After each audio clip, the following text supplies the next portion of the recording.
Ce vidéoclip produit par l'École polytechnique fédérale de Lausanne fait partie de son cours d'introduction à l'information, à la communication et au calcul. Il s'inscrit dans le premier module du cours qui offre une première approche des notions de calcul et d'information. Le dernier clip de cette leçon propose un autre exemple de programmation dynamique, le calcul du plus court chemin entre deux points, avant de résumer l'essentiel sur la conception des algorithmes et d'envisager la suite du cours.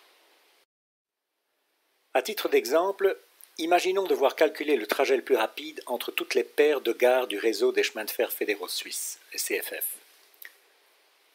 Floyd a proposé un algorithme pour résoudre ce problème par programmation dynamique.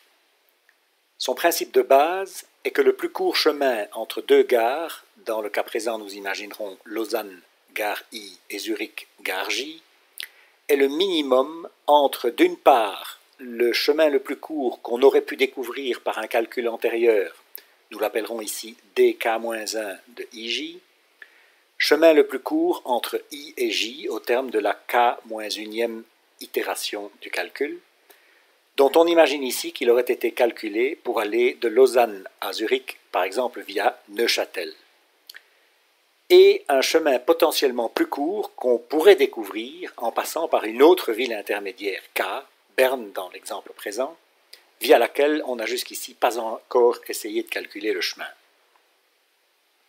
Selon ce principe, à la kème itération, le chemin de I à J, que nous noterons dk-ij, est le minimum entre dk-1 ij, le plus court chemin découvert au terme de l'itération précédente, et la somme des chemins partiels dk-1 ik et dk-1 kj entre I et J, Lausanne et Zurich, via Berne, que nous avons pu calculer jusqu'ici.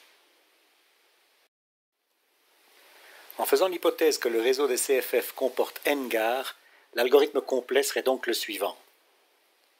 Une première phase consiste à initialiser une table des distances dij.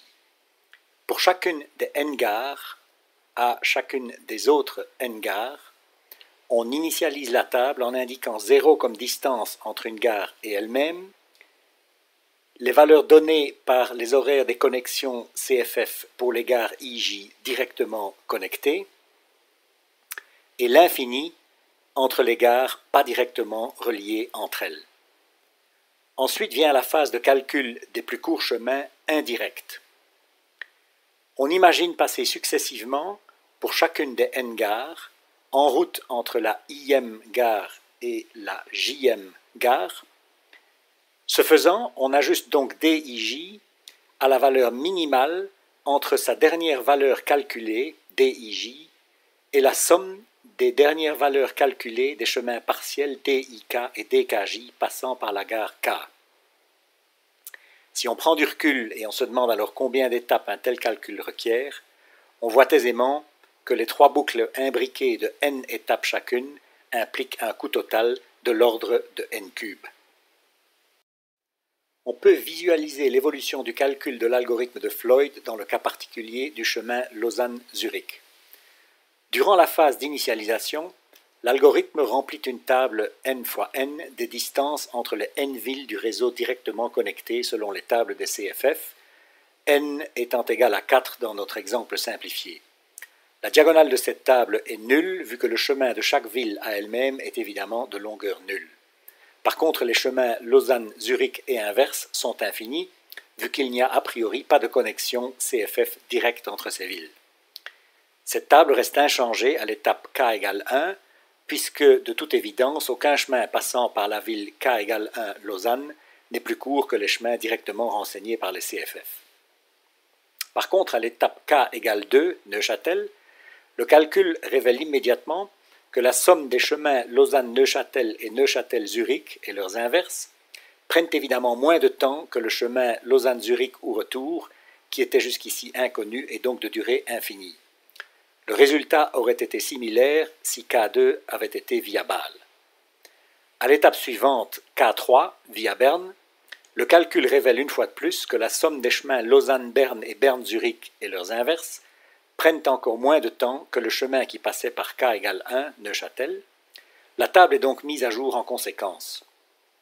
La dernière itération via k égale 4 Zurich ne change évidemment plus rien à la table. Le chemin le plus court dans cet exemple est donc comme prévu via Berne. Si k égale 2 avait été via Bâle, k égale 3 via Neuchâtel et k égale 4 via Berne, le calcul aurait requis une étape de plus, le chemin via Berne étant plus court que celui via Neuchâtel, qui est à son tour plus court que celui via Bâle. L'algorithme de Floyd, juste étudié, fournit donc en un ordre de n cube étapes le chemin le plus court entre toutes les paires d'égards du réseau. En appliquant le même principe de programmation dynamique, l'algorithme de Dijkstra fournit ces mêmes informations en l'ordre de n carré étapes, le chemin le plus court entre une gare donnée et toutes les autres, l'itération sur i étant inutile. Une généralisation de l'algorithme de Dijkstra est l'algorithme A*, qui est plus efficace si on peut lui fournir une estimation pour la borne inférieure du chemin restant à parcourir. Cela lui permet d'éviter de calculer certains chemins visiblement trop coûteux.